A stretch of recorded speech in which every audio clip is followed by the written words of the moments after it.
Good afternoon, class. Today I'm going to be talking to you all about repairing damaged aircraft structures, particularly aircraft stringers.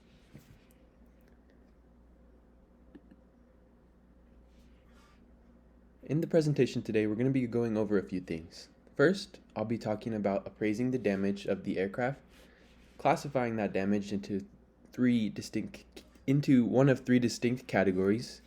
Then I'm going to be going over how to perform the designated repair of the stringer, and we'll go over some of the formalities of getting that repair approved by the FAA. So first, you're going to want to assess the damage of the aircraft. You're going to want to look at the stringer in our case and determine whether it is going to need a full repair of a full replace of the stringer, or if you are able to repair a certain component of that stringer. Next, you're going to want to ask yourself if you have the proper resources at your shop to perform the repair, or will you need to outsource this job to a third party or a different shop. You also want to consider if you have the proper training for this task. Another thing to consider when appraising the damage of an aircraft structure would be if it is just the damage of what you're trying to fix. Like in our case, the stringer is the damaged structure we're going to be discussing. Does it extend beyond the stringer to say maybe the ribs of the aircraft or the spars, or is it just the stringer that you're going to be repairing? You also want to consider where the aircraft was based at, where it was residing for extended periods of time. Was it out in the sun? How were the weather conditions like? Did it experience freezing conditions, extensive hot conditions? And was it susceptible to water damage, corrosion? These are all types of things you want to consider when assessing the damage of the aircraft. Next, you're going to want to classify the damage of the aircraft. And to do that, you will basically determine whether it is negligible.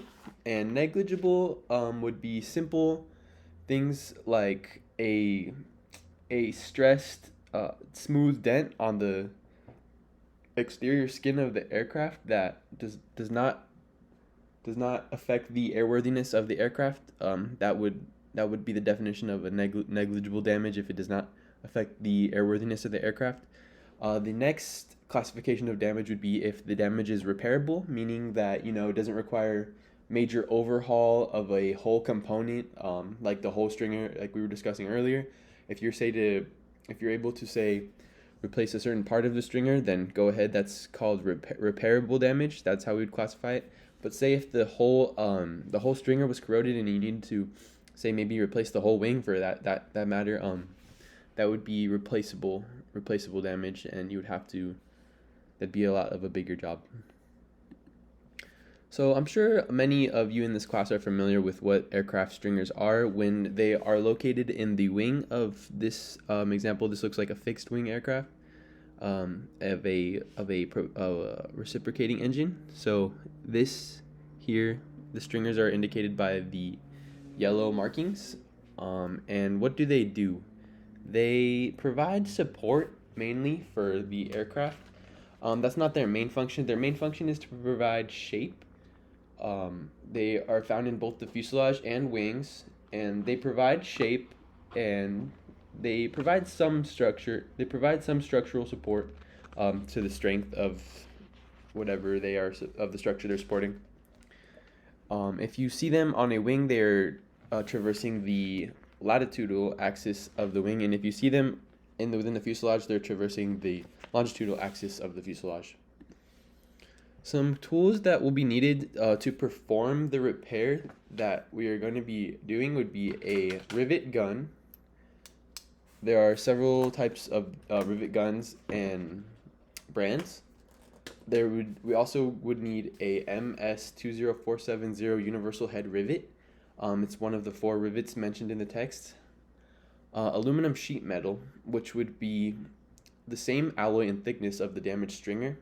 This is what we're going to be using to create the additional components to support the stringer and create the new undamaged stringer. you're going to need a slip roll former. This is going to be used to create the additional 3 components that I will explain in the next slide that are going to be giving support for the stringer. You're also going to need a twist drill. This is going to be used to drill in the rivet holes to connect all 3 components together to improve the damaged stringer, and a bandsaw to cut out the aluminum sheet metal. Now, to perform the repair, it's relatively simple. As you can see here, the 3 gray components in the top illustration are going to be the 2 L-shaped pieces of sheet metal. You can see you're going to want to drill out the rivet holes. The first step in repairing the damage would be to clean out the damaged area, and get rid of any parts that were corroded, or whatever part you're trying to repair. And you're going to be creating some sort of filler with that same alloy, the same thickness as the extruded angle of the stringer. So you're going to be using that to create the measurement of whatever it is you took out, and you're going to be creating that little L piece. You can see the smaller of the 2 on the top illustration. To place that in to create additional support for the stringer, that would be the actual replacement of the stringer, that small piece. And then you're creating this additional longer sized L piece of sheet metal just to really connect that to the skin of the aircraft. And this strip just connects all 3 of the pieces together. And as mentioned in the text, you're going to want to make sure that you put at least 5 rivet holes to insert the rivets into the stringer here on each side of the damaged stringer. You might need more depending on how large the stringer damage is. It's always best to just always check with the manufacturer recommendations. And as you can see here, once you connect all of those pieces together with a rivet gun using your universal rivets that we mentioned, it will look like this exploded view of the repair down at the bottom. That's like a 3-dimensional view, and if you were to look at it from not a bird's eye view, but if you were to look at it, say if you were repairing the longitudinal stringers of the fuselage, and you were looking at it from an area of where the cockpit was towards the tail of the aircraft, that's how it would look like on that very bottom illustration there. So once your repair is done, you need to make sure that you file a FAA Form 337. And this form has 2 major components of it. The first being that you're going to want to get the data approved for what basically the sketches or whatever measurements you got. You want to get those approved to make sure that they were per the manufacturer recommendations. And then you need to have an individual come out from an authorized agency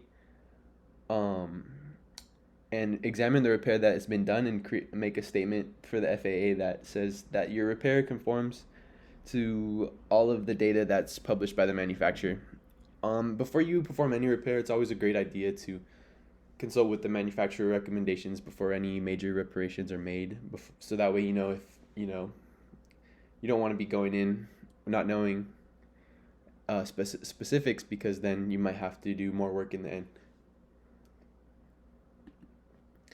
So I hope this presentation found you all well, and I hope that I was clear and concise in explaining how to appraise the aircraft condition before performing the repair, classifying the extent of the damage of the aircraft structure.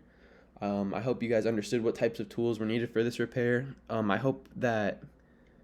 know it's hard doing this type of presentation without any type of real life demonstration, but I hope I was clear enough to explain how the repair gets done. And I also hope that you guys all understand the correct process, how to go about doing a repair in accordance with FAA regulations.